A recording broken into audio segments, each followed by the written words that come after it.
Ano man ang kadalom sa imo problema, kay Papakla, hindi ka magkabala ka. Biskan sa ano nga tinion, kay Papakla, may aksyon. Tuning in 69.9 FM, on here on Papakla TV.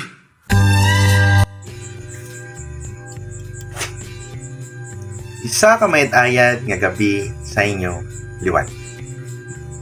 Sa subong nga gabi, ari naman kita para pagapadayonon ang istorya kagkasugpon sang sulat nga ginpadala sa aton letter sender sa aton programa Pala Utwasen. Kung sa diin ang inyong problema pagatagaan naton sang kaatagan pamagi sa paglaygay. Pero before kita mag-start sang aton nga sulat nga pagabasahon, gusto ko lang anay liwat mag-shoutout sang mga masunod. Isa ka mayad-ayad nga gabi kay Dr. Gualberto Bernas sang Capiz Doctors Hospital na permi lang nagapamati kag nagasubaybay sang aton mga ginapang-upload nga video diri sa aton nga program. Dok, mayong gabi sa imo kag kamusta ikaw dira? Salamat sa pagsubaybay sang aton program. Kag gina-shoutout ko man si Sir John Del Katig Jr. nga nagasubaybay permi sa aton program. Si Sir Jason Chang nga nagasubaybay man sang aton program. Si Sir Nerjan De La Torre sang Barangay Bulo kag ang Blacktail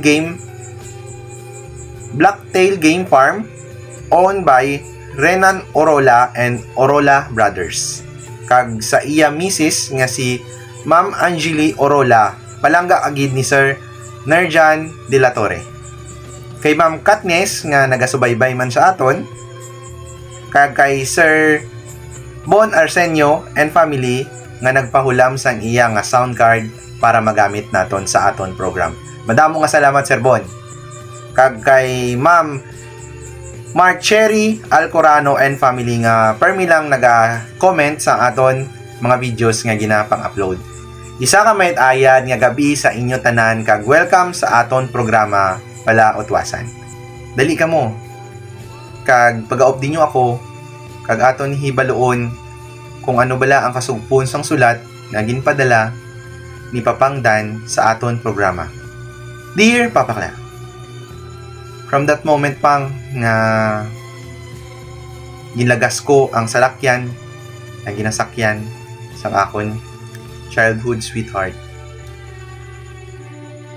Sang nagbalikid siya pang nakita ko sa iya mga nawong ang kasubo kag luha nga nagatulo. Dito ko na-realize nga may nabatyagan man siya sa akon. Gulpi lang pang nagpundo ang salakyan. Kag nakita ko ang pagpanaog niya sa salakyan nga iya ginasakyan. Kag dali-dali siya nagdalagan pakadto sa akon. From that time pang balan ko sa akon self nga hindi nagid ini dalamguhanon. Tuod-tuod na gid. Gani, wala na ko pang nagpaawat-awat. Gulpi ko na siya ginsugata kag ginhakos sang hugot. Wala na kami pang sang labot sa amon palibot. Maskin wala sa amon sang may gaistorya, bala namon sa amon tagsa-tagsa kabalatyagon nga gusto namon ang isa kag isa. Abi mo pang samtang ginahakos ko sa iba nga kasadya ang ako na batsyagan. Kag samtang ginahakos ko siya pang ginamat-amat ko palapit ang akon nga itsura sa iya para akon siya nga halukan.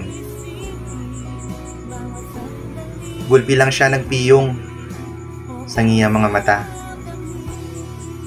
Amo na adto ang senyales, masugot siya na halukan ko siya. Gani ginlapit ko ang akon bibig sa iya mga bibig ag ginhalukan ko siya. Abi mo pang abi ko iya ako tampaon, pero nagsala ako kay iya man ako ginhalukan. Iba mang gigali ang ginatawag ng katamis sang first kiss. Hindi mo ma-explain ang feeling, hindi mo ma-explain ang kasadya nga imo nabatyagan. Kumbaga, daw hindi mo na gusto matapos ang madto nga mga tinion. Abi mo pang, samtang ginasulat ko ini, nagayuhom ako, kag nagatulok sa malayo. Di na-imagine ang moment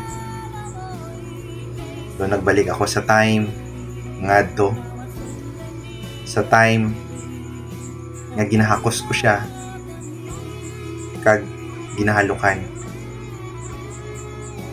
Abi mo pa nga sa subong ginakilig pa ako gihapon. Ang balgani nila, you cannot bring back time, but you can bring back memories in your mind. Sa subong pang masadyan ako sa akon life, kaupod ang akon wife. Kung mamangkot ka pang kung naging kami at the end, sad to say, pero wala kami nagkadayunay. Gani pang manami man kag masadya ang time ngadto. Kung pwede ko lang tani mabalik ang oras, kag kung pwede ko lang tani i-rewind ang mga nakalaytabo, tani ginhimo ko man ang tanan. Ang tani nagobra ako sang way para nga nag-work kami nga duha. Gani kung gusto nyo pa mabalaan ang masunod chapter sa sulat ni Papangdan, stay tuned lang kamo diri sa aton programa Palaot Wasen. Kay may ara pa masunod episode ang iya letter nga gipadala sa aton. Pero sa subong nga gabi, amo lang anang ina, wala ko pa natapos basa ang full story kung ano ba lang natabo. Kay based sa story ni Papangdan, may wife na siya. Na-curious lang ko kung ano ba lang natabo. Naman. Amo na ang palamang kutanon nga nagasulod sa akon mind subong. Naman. Kamo bala? Ano bala ang ara sa inyo mind? Please comment down below sa aton nga video para mabalaan taman ang inyong mga thoughts about sa story ni Papangdan. Gani sa liwat, madamo nga salamat sa pagsubaybay sa aton mga ginabasa diri sa aton programa Palaot Wasen. Isa ka mayat ayan nga gabi sa inyo liwat, and this is your Papa Clark signing off. Good night and God bless.